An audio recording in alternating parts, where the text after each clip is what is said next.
Have you ever caught yourself mindlessly snacking while binge-watching your favorite show?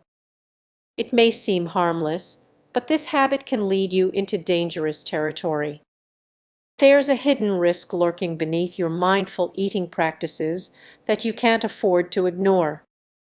Picture this: you're seated at a beautifully set table, trying to savor each bite, yet there's a nagging feeling deep down, weight of unaddressed emotions.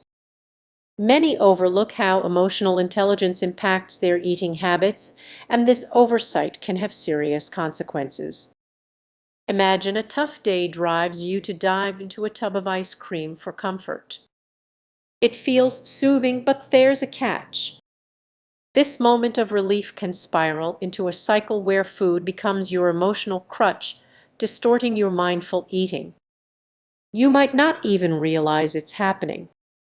Every time you suppress your feelings, they build up like a tidal wave ready to crash during your next meal.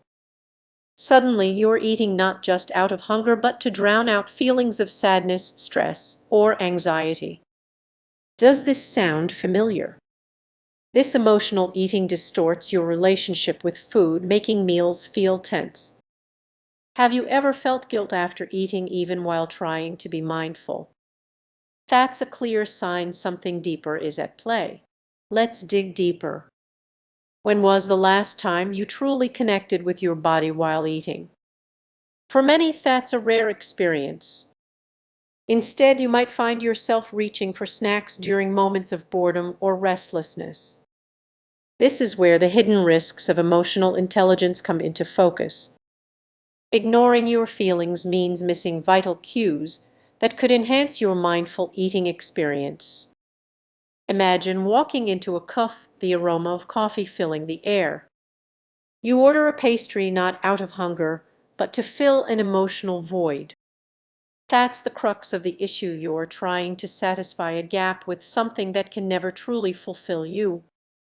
The more you engage in this behavior, the harder it becomes to recognize your true hunger signals. So, what can you do? Start by acknowledging your feelings. It sounds simple, but it's not always easy. When the urge to eat strikes, pause and ask yourself, am I really hungry, or is something else at play? This small step can transform your entire relationship with food. But here's the catch: recognition isn't enough. You must take action. Find healthier ways to express your emotions, whether through journaling, talking to a friend, or going for a walk. Allow those feelings to surface instead of burying them under layers of cheese or chocolate. As we wrap up, consider this: mindful eating isn't just about the food on your plate, it's about the feelings in your heart. Are you truly listening to your body, or are you letting your emotions dictate your choices? Take a moment to breathe and ask yourself, what's driving my next bite? Imagine you're about to enjoy a meal, feeling fully present, yet something feels off. You're trying to practice mindful eating, but your mind is racing. What if I told you that your emotional intelligence might come with hidden risks regarding your relationship with food? This is a common experience. You take a deep breath, focus on your meal, and suddenly a wave of emotions crashes over you. You are aware of your feelings, but they distract you from savoring that first bite. Many don't realize this disconnect can trigger unexpected stress signals. Have you ever sat down for a nice meal only to feel anxiety creeping in as you analyze every bite?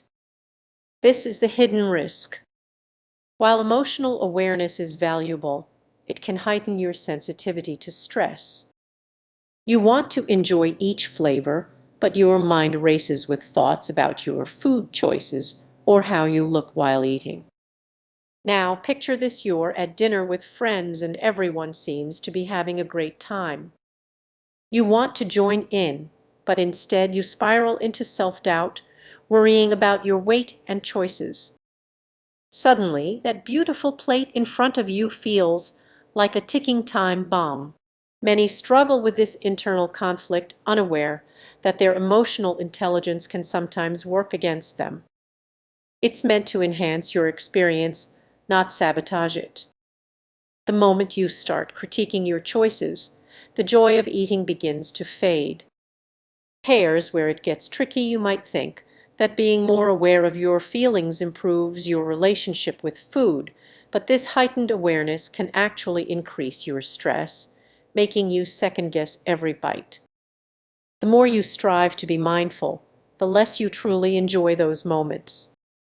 As the tension builds, you may find yourself reaching for comfort foods, not out of hunger, but because you feel overwhelmed. This cycle continues. Stress leads to emotional eating, which brings guilt and shame. So, how do you break free from this pattern? Imagine a different scenario. Instead of analyzing your meal, you focus on the simple pleasure of eating. Allowing yourself to enjoy food without judgment can transform your experience. It's about creating a space where stress doesn't overshadow your meal. Here's the key takeaway: emotional intelligence is a double-edged sword. It can enhance your mindful eating practice, but it can also create unexpected obstacles. So the next time you sit down to eat, ask yourself, am I truly present or just critiquing my experience? Take a moment to reflect. How can you embrace the joy of eating without letting stress take control? The answer might just change how you approach your next meal. If you found this helpful, share your thoughts in the comments. Let's keep this conversation going. Emotional baggage. Before we dive into solutions, take a moment to reflect. Can you recall a time when eating was simple, pure, and joyful? That feeling seems distant now. Dozed it.